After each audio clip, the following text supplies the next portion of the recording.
Hi everyone. Welcome, Wominjeka. I'll begin by acknowledging the Wurundjeri people of the Kulin Nation, and I pay my respects to their elders past and present and any members from their communities who might be with us here today. So thank you for joining us for a wonderful neurodevelopment seminar by Dr. Sophia Davidson. By way of introduction, I recall that a long time ago, I'm not exactly sure when, after introducing Sophia, she came up on the stage and she said, well, I really love a Seth Masters introduction. And I've been thinking about exactly what it was that I said and what indeed constitutes a Seth Masters introduction. And I'm still not entirely sure, but here's my guess, is that I'm trying to tell you something about the quality of the researcher that you're about to hear from today. And I'm also trying to impart to you some enthusiasm for the talk that you're about to hear and the amazing discoveries that have been made. So for those 2 points, one, Sophia is a brilliant scientist. And you can tell that from the high quality of the papers she's published in major journals like Science Immunology, highly cited, many editorials, has gone on to receive multiple fellowships and awards. Her research is now, very independent and highly funded. Moreover, it's science with impact, and that's what you're going to hear about today. The outcomes are profound, and so, I was chatting with one of the clinicians, Paul Gray, whom we work with on a currently unpublished study, and he said to me that the research findings that we provided to him for the kid in the intensive care unit had the most profound impact on that child's clinical care for any research that he'd seen in his entire career. So really major ramifications for that young child, that's for sure. And then you always sort of think, well, that's great, but, the amazing thing about genetics is that it recurs and these things are important findings forevermore. And then when Sophia was at the recent Autoinflammatory Diseases Congress, I remember distinctly receiving the email, there's a second patient. And so it just goes to show that these are major benefits clinically, diagnostically, and with impact not just today and for sick kids, and as you'll hear, adults, but really forevermore. And so with that, I will hand you over to Sophia and she'll tell you about a whole lot of really new and exciting and interesting things regarding neurodevelopment. Thanks, Sophia.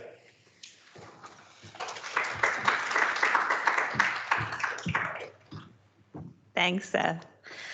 Cool. So thanks, everybody, for coming. And I thought because this is not only inflammation divisional, but is also part of the neurodevelopmental seminar series, we could kind of start from some basics and have a bit of a high concept kind of think about what inflammation is and what it's like, what the body actually uses it for. So inflammation, it's basically the way the body protects itself from harmful stimuli. And you can kind of break it down into a four-step process. There is some kind of threat or insult, which is a trigger. This is recognized by cells within the body. And this recognition triggers a signaling cascade, which results in inflammation. And so inflammation is characterized by cytokine release, activation of local immune and non-immune cells, and this can also change the metabolic state of these immune cells. It can drive increased cell cycling or decreased cell cycling, depending on the circumstances, promote survival or drive cell death, and recruit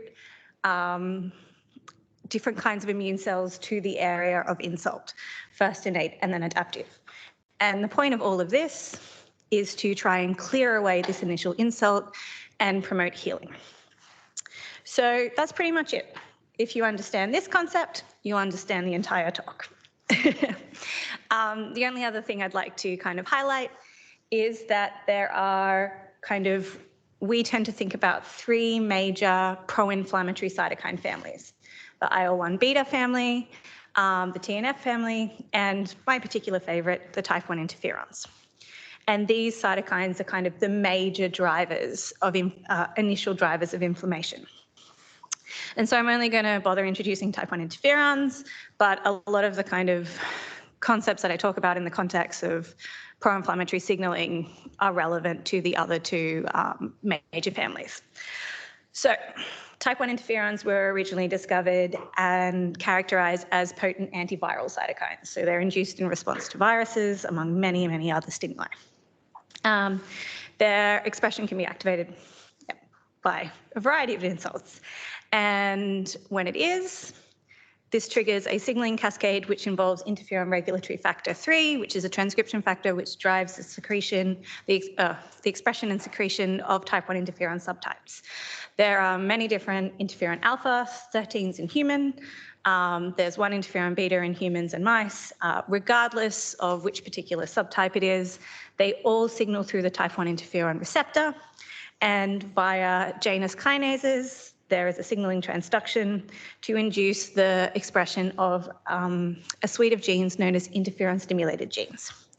So interferon-stimulated genes, or ISGs, depending on how you set your thresholds, you could consider about 10% of the entire genome an interferon-stimulated gene. So, you know, these cytokines are incredibly potent. And so well-studied interferon-stimulated genes are normally kind of known as cell intrinsic defense mechanisms, which directly kind of stop pathogen replication or survival. There are immunomodulators like chemokines, such as chemokines like CXCL10, or cytokines like IL-6, which can promote inflammation. And there are also kind of other factors which can switch the kind of metabolism a cell's undergoing, promote cell death, or promote senescence. And this is why I like type 1 interferons, because they can do so much, and you know, they signal to every cell type in the body. So they're really potent, and dysregulation of them can lead to really severe disease. So these are kind of three of the most well-known autoinflammatory diseases which are driven by type 1 interferons. SAVI, which I won't talk about today, proteasome-associated autoinflammatory syndrome, which I will talk about, and Aicardi-Gutierrez syndrome, which hopefully is kind of also known to the neurodevelopmental people within the audience, because this is a type 1 interferon-driven inflammatory disease which has a lot of neurological features. So dysregulation of type 1 interferon signaling, specifically overactivation of this signaling, can drive really severe autoinflammatory disease. But there is hope. By targeting JAK1 and 2, using JAK inhibitors, you can treat these patients fairly well and control most of their inflammatory symptoms. So that was your crash course in interferons. And the part I kind of easily skipped over was what actually triggers their expression. Well, when we think about, or when we learn about induction of pro-inflammatory cytokines, we normally think about it in the context of pathogen recognition. So this is at least how I learned about it several decades ago at university, but it's probably how you learn as well. So invading pathogens such as virus, bacteria, fungi, whatever, they all express certain molecules which are called pattern-associated molecular patterns, or PAMPs.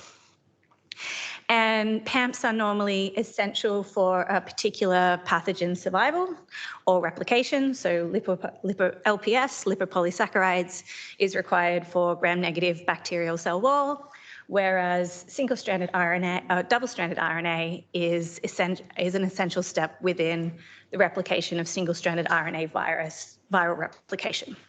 So what you'll notice about these kind of two examples is they're essential for pathogen survival and replication, but also they're radically different from anything that exists in, say, a human or another mammalian cell. So it's really easy for our cells to identify these PAMPs as invaders. And our cells have developed over millennia a class of receptors known as pattern recognition receptors, which can identify these PAMPs.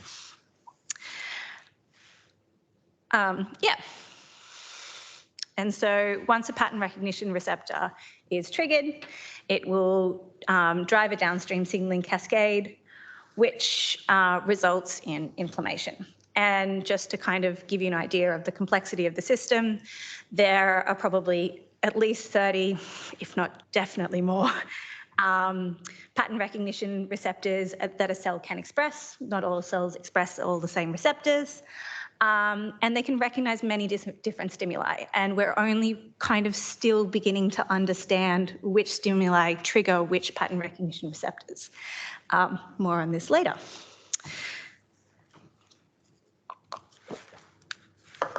The other thing to remember is in order for these downstream signaling cascades to be effective, they need to be rapid. So generally, all of the pieces of the signaling cascade, all the proteins are there, and they're well regulated by post-translational modifications like phosphorylation or ubiquitination or proteasomal degradation. Cool. So inflammation is triggered by pattern recognition receptors.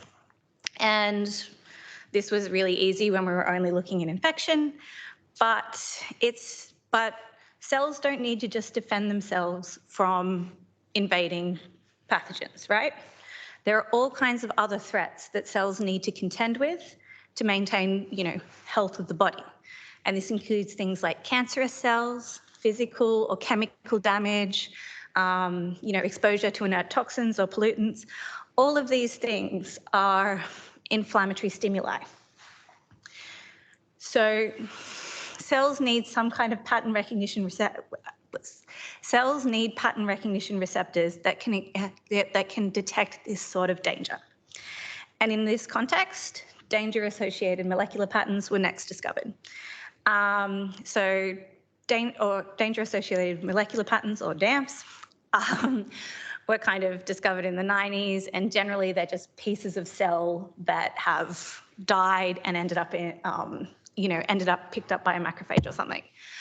WEHI's particular favorite DAMP at the moment is, for example, mitochondrial DNA release, which ends up in the cytosol and triggers inflammatory signaling in all kinds of neurodegenerative disorders. So this concept was kind of first brought out in the 90s, and it has been kind of studied pretty well ever since. But more recently, there is an emerging concept that it is also changes in cell homeostasis which can trigger pattern recognition receptors. So when I say changes in homeostasis, I mean things like disruption of trafficking between the ER and the Golgi, dysregulation of actin polymerization, or inhibition of the proteasome. And in all these circumstances, we've observed that this drives inflammation via pattern recognition. So I will talk about a couple of examples in this talk, but if you find this concept particularly interesting, can I direct you to a review article that the Masters Lab wrote last year, which kind of really delves into all that we currently know about this concept of changes in homeostasis driving inflammation. And, when you kind of think about it, this idea makes a lot of sense because pathogens, for example, have evolved with us over millennia. So they know, a lot of them actively encode factors in order to hide from pattern recognition receptors. A lot of single-stranded RNA viruses encode double-stranded RNA binding proteins so that they can disguise their intermediate double-stranded RNAs from recognition during viral genome replication. But what a virus can't hide is how much, its strong demand for viral protein production. So this can overload the proteasome and cause ER stress. These physiological changes that a pathogen induces can't easily be hidden, and so it makes a lot of sense that your cells would find a way in order to kind of sense this and then be able to respond. So I'm really interested in how changes in homeostasis can trigger inflammation. And infection, cancer, damage, disruption from inert toxins, so on and so forth, can all drive these changes in homeostasis. But they're all pretty messy systems where you'll probably have a lot of different inflammatory pathways or pattern recognition receptors being triggered. So if you know anything about the Masters Lab research, you know that the preferred model system that we tend to use is patient mutations. And over my time in Seth's lab, we've identified novel inflammatory pathways which are triggered by loss of cell homeostasis. And this includes loss of function mutations in proteasomal subunits, in the codamina complex 1 trafficking system, and in loss of function of loss of deubiquinase activity in downstream inflammatory signaling. So what this work really reveals is that there are mechanisms which actively trigger inflammation in response to loss of homeostasis. And so obviously these these mechanisms are now published, so I'm looking for the next big thing. And I started looking around for similar kinds of mutations, and I found that in neurodevelopmental disorders, about half of these are caused by a monogenic, a single gene mutation. So just to introduce the inflammation people to neurodevelopmental disorders, this is kind of a catch-all term that describes a series of disorders which have a huge spectrum of severity. So kind of well-known conditions which generally are caused by not only polygenic factors but also environmental factors include autism spectrum disorder, ADHD. But then aside from that, we also have monogenic disorders which tend to be named based on, they're so rare they tend to be named based on their gene. And kind of show a constellation of these symptoms. So a lot of the time you'll see intellectual disability appear with epilepsy. So it kind of tells you that molecular pathways which are being dysregulated in these disorders tend to have some kind of commonality which we should be able to target. So good examples that you may know of monogenic neurodevelopmental disorders include Rett syndrome, Aicardi-Gutierrez syndrome, which I mentioned before, and Fragile X syndrome. And so these diseases caused by inborn errors tend to be more severe and are mostly what we're focused on trying to find some kind of therapy for. So depressingly, in spite of the fact that we can genetically diagnose about half of these patients, genetic diagnosis rarely alters treatment for these patients. So it's not like you get a genetic diagnosis for your child and then a world of treatment options opens up to you, which is essentially which is insane if you've come from the autoinflammatory disease space. Like genetic diagnosis for an autoinflammatory disease patient normally leads to a beneficial therapy that really improves patient outcomes. And this is partly because there aren't that many pharmacological options available. There are anti-epileptics, there are serotonin reuptake inhibitors, but there's kind of just not a lot around. So these patients tend to be treated by psychotherapies such as cognitive therapy or behavioral therapy, and that's very helpful, but it doesn't necessarily identify and treat the underlying molecular mechanism that's causing the disease. So this is a group of disorders which are basically crying out for some kind of novel treatment therapeutic avenue. And hopefully you can guess from all that I've told you that I think perhaps targeting inflammation in these systems could be a way to open up a new therapeutic field for these patients. So it's well known that inflammation in utero or in early life, such as maternal infection or early life infection, can negatively impact neurodevelopment. The case in point, which is quite nice, is there's Tort syndrome, which is caused by infection with a variety of pathogens. And this has a lot of neurological symptoms. And this looks alarmingly similar to pseudotort syndrome, which is caused by dysregulation of type 1 interferon signaling due to a mutation in a negative regulator of type 1 interferons, USP18. On top of this, it's been published a few times now that there are elevated levels of inflammatory factors such as type 1 interferons and IL-6 in the blood and the brains of certain neurodevelopmental patients. So, inflammation is present in at least some of these disorders, and it has the potential to inhibit neurodifferentiation and development. So, targeting inflammation in this setting could be a viable treatment strategy. But why would there be inflammation in this setting? Well, coming back to the concept of loss of homeostasis, the neurodevelopmental process is incredibly stressful. You basically take this tiny blobby stem cell and it migrates and has a huge remodel where it goes from being some a round blob to a highly specialized polarized cell with a huge endoplasmic reticulum, Golgi, and mitochondrial network. And it performs a highly energy demanding job. So this process is highly regulated and it relies heavily on various pathways within the cell in order to maintain homeostasis and kind of buffer these cells from the stress of these huge changes. And so based on this, I began to wonder, could genetic mutations which decrease the cell's ability to kind of cope with this stress make these cells vulnerable to trigger inflammation and therefore inhibit their neurodevelopment?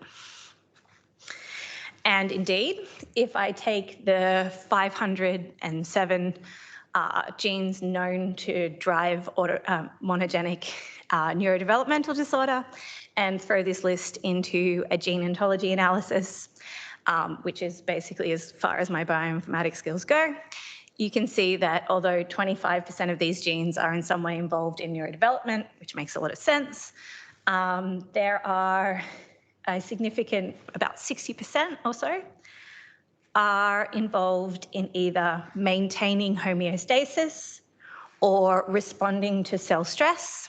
This is the integrated stress response, ISR, or modifying downstream modifying signaling pathways, particularly the ubiquitin proteasome system, or in some way or another are associated with the immune system.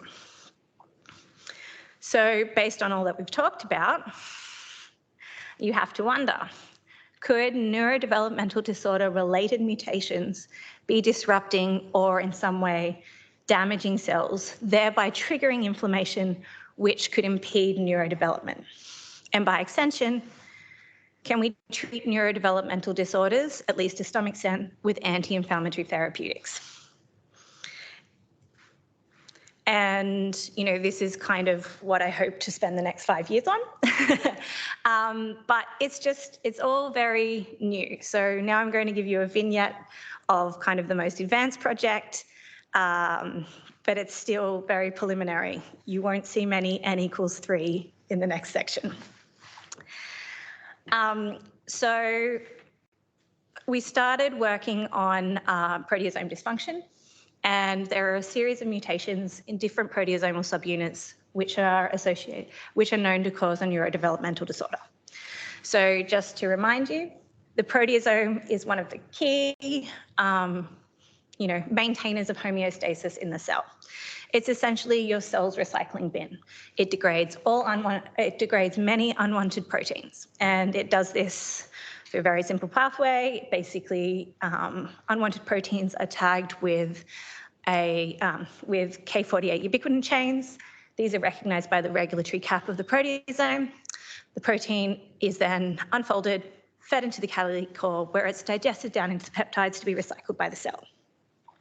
So it's important to remember that the proteasome is not only important for the removal of damaged or unwanted proteins, it also gets rid of pathogen proteins, and and it removes short-lived proteins in order to allow signaling cascades to occur. You'll also notice it's a very big complex. There are about 30 different genes involved in either being proteasomal subunits themselves or chaperone proteins which promote its maturation. So because the proteasome does so much in terms of maintaining homeostasis of the protein kind of profile within the cell, they're really important to, say, neuronal cells, which don't necessarily have the immediate ability to locally produce more proteins that they need. So it's particularly important in these cells. Indeed, loss of function mutations in PSMC3 and PSMB1, or haploinsufficiency for PSMD12, and these are all proteasomal subunits that are important, are part of the canonical proteasome, all drive an neurodevelopmental disorder. And what's quite interesting is that, well, so this neurodevelopmental disease is characterized by intellectual disability, autistic-like features, motor development delay, and early onset deafness and cataracts. On top of that, these patients also tend to have chilblain rashes, and chilblain rashes are normally a feature associated with a lot of type 1 interferonopathies. So perhaps unsurprisingly, if you have a loss of function in your mutation in your proteasome, this results in the buildup of polyubiquitinated proteins in patient cells, or in this case, a modeled cell line. And what kind of kept us quite interested is that this buildup of polyubiquitinated proteins associated with an elevation of type 1 interferon signaling in patient blood. Now, if this sounds familiar to a lot of inflammation people, it's because it is. I published on this last year, and basically there is a type 1 interferon-driven autoinflammatory disease called proteasome-related autoinflammatory syndrome, or PRAS. So this involves the loss of function mutations of different proteasomal subunits. The loss of function mutations in the genes PSMB8 and PSMB9 are kind of the most common. They code for I-beta5 and I-beta1. But regardless of the specific mutation, we can model this accumulation of polyubiquitinated proteins within the cytosol or within the cell, which associates with a type 1 interferon gene signature. So in order to summarize years of work into a single slide, basically I began investigating how type 1 interferon expression is triggered in this autoinflammatory disease. And I found that under conditions of proteasome dysfunction, you have buildup of interleukin-24 or IL-24 in the cytosol. So IL-24 is a cytokine. It should never end up in the cytosol. It should be secreted in order for it to do its job. It's got no business in the cytosol. But without the proteasome to clear it away, as it would for any misfolded or damaged protein, or mislocated protein as it was, it accumulates, and then it's able to interact with PKR, which is a pattern recognition receptor. Activation of PKR leads to pro-inflammatory signaling, in particular type 1 interferons. So IL-24 is essentially acting as a damp in this situation. And we know if we block PKR signaling in patient cells, and these are patient PBMCs, we can effectively control inflammation in patient cells.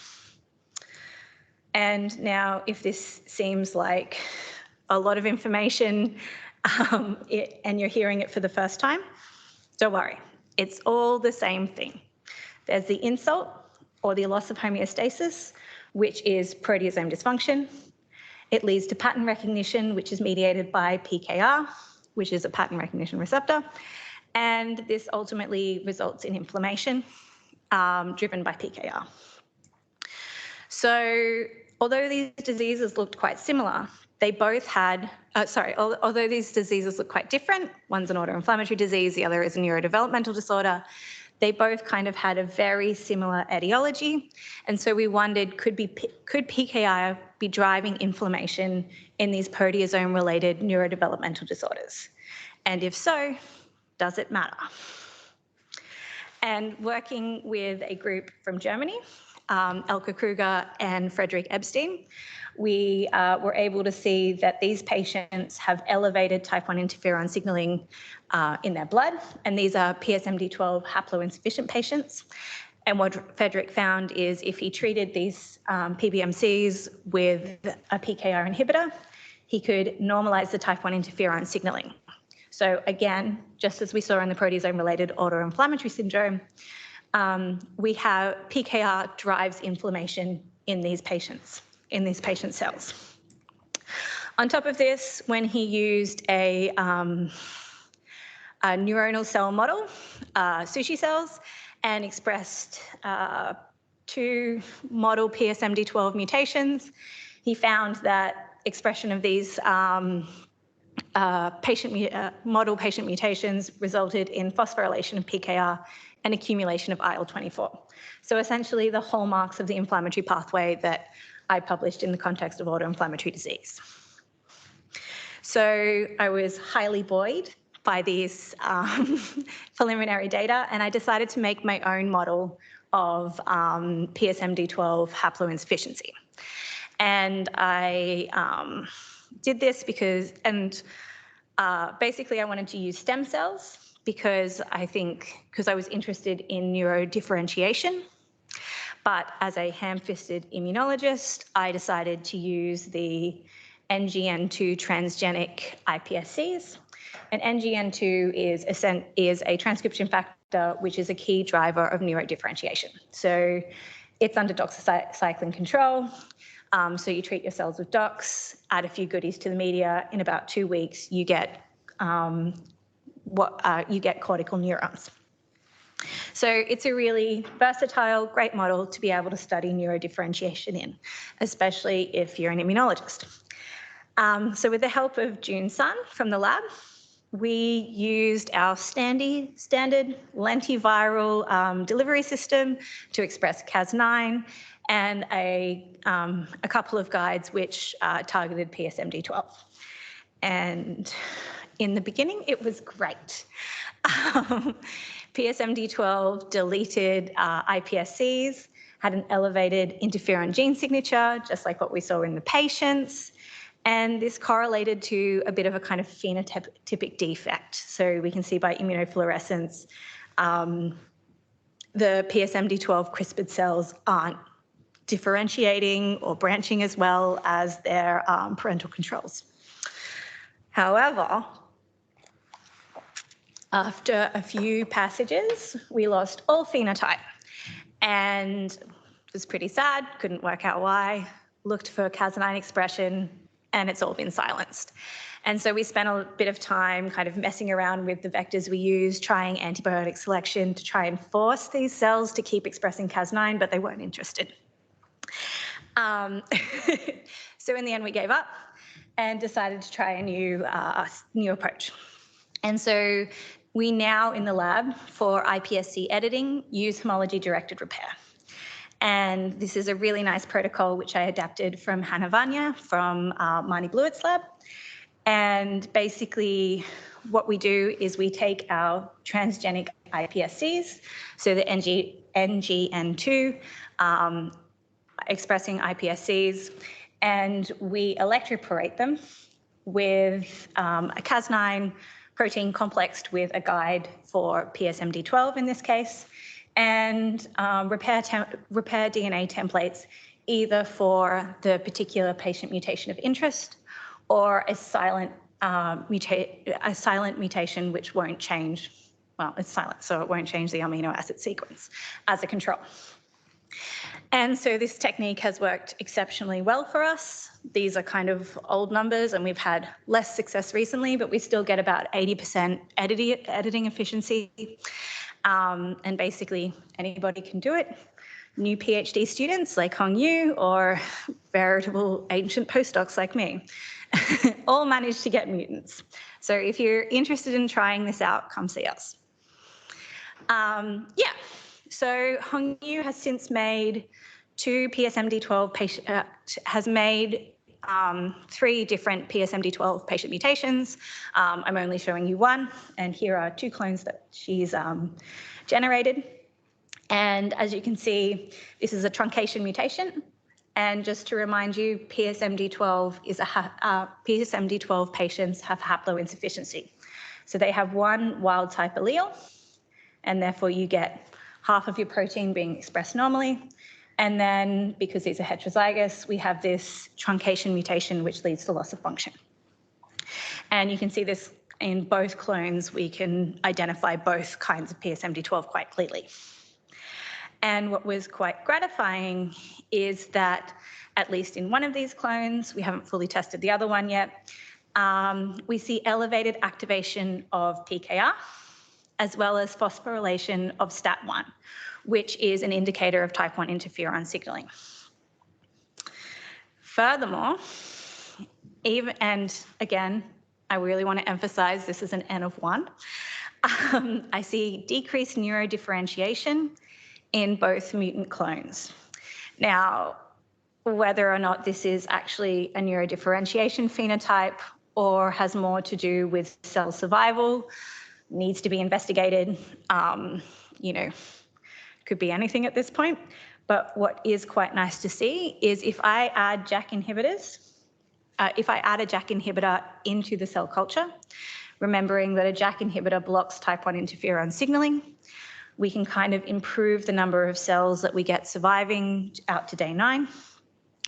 And I haven't, and this is quantified here, and although I haven't quantified it, it kind of looks like you have a bit more healthy axonal branching, which again, is this neurodifferentiation or just a difference in survival? We have to see. Happy for all comments. Cool. So it looks like in this neurodevelopmental disorder at least, type 1 interferon signaling is contributing to disease phenotype, and the addition of an anti-inflammatory therapeutic could be beneficial. And of course, this is just the start of the project. So as I was saying, there are many questions, many things need to be repeated. You know, it's all kind of starting up. But in particular, if you kind of step back and think about, well, what does this mean for the larger field, for the field more broadly, you kind of wonder, is this broadly applicable to other neurodevelopmental disorders? So in the beginning, I mentioned that gene ontology analysis kind of indicated that there were a lot of genes which were important for maintaining homeostasis. So again, we come back to this concept that could these genes, loss of function mutations in these genes manifest as inflammation during neurodevelopment and therefore drive neurodevelopmental disease. And to kind of get at this in a more systematic way, although I'm sure Hongyu would like to make thousands and thousands of clones of patient mutations, we're actually opting for, well, we're trying to develop a plate array screen, which looks at deleting 507 of the known neurodevelopmental associated genes in these NGN2 transgenic line, which we've added a reporter for type 1 interferon signaling into. And we'll be able to monitor this throughout differentiation using WEHI's Opera Phoenix, and hopefully we'll be able to look at when type 1 interferon is turned on in different mutations and whether or not this alters cell morphology, growth, and particularly at the end, whether or not this changes, you know, organelle growth and kind of bulk existence. Yes, so this is what we're kind of setting up at the moment. I should say that the cells are being generated in collaboration with Dimitri, an iPSC expert from the Florey, who's particularly specialized in this. And, you know, this is the first screen I've ever done, even though I've been in the master's lab for an extended period of time. So any and all advice and comments are definitely welcome. And that's about it. So thank you all for coming. You know, I love working in inflammation. Thank you to all of you, particularly the senior postdocs that give me advice, give me many reagents, are willing to listen to me complain about mostly my child. We have some fantastic collaborators, including Elka and Frederick and David from the MCRI, Dimitri from the Florey, and we got the I3 neurons from Michael Ward at NIH. And yeah, I'm mostly highly grateful to be in such a supportive, kind lab where everybody's excited to come to work, everybody has amazing, interesting ideas, and you know, I think that's such a strong reflection of having a great leader, which is Seth, who embarrassed me when he gave his introduction, so I hope I return the favour. Thank you.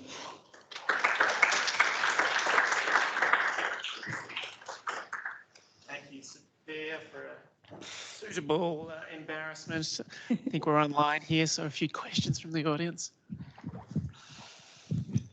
Great talk, Sophia. I was wondering about the choice of cortical neurons in think of the blood-brain barrier, and I was wondering whether lower hanging fruit might be peripheral neurons where you don't have to worry about drug accessibility or things like that. If there was a peripheral neurodevelopmental disorder that might be an easier target because your JAK inhibitors, you don't have to worry about whether it gets access to that target, for example. Yeah, and also we don't, I mean, you know, it's a mixed bag when you talk about trying to kind of tackle every monogenic neurodevelopmental disorder.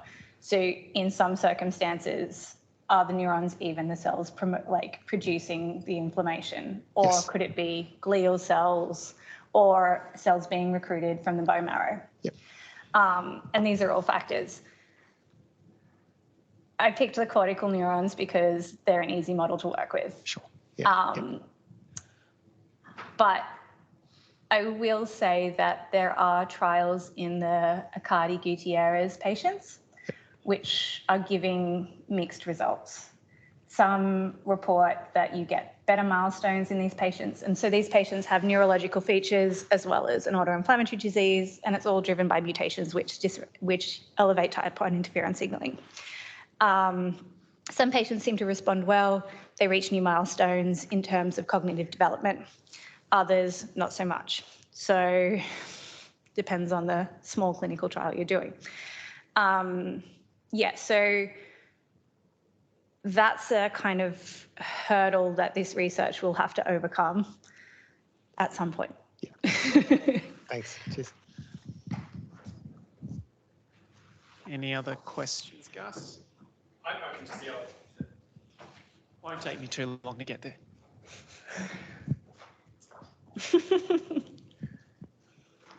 Thank you, great leader.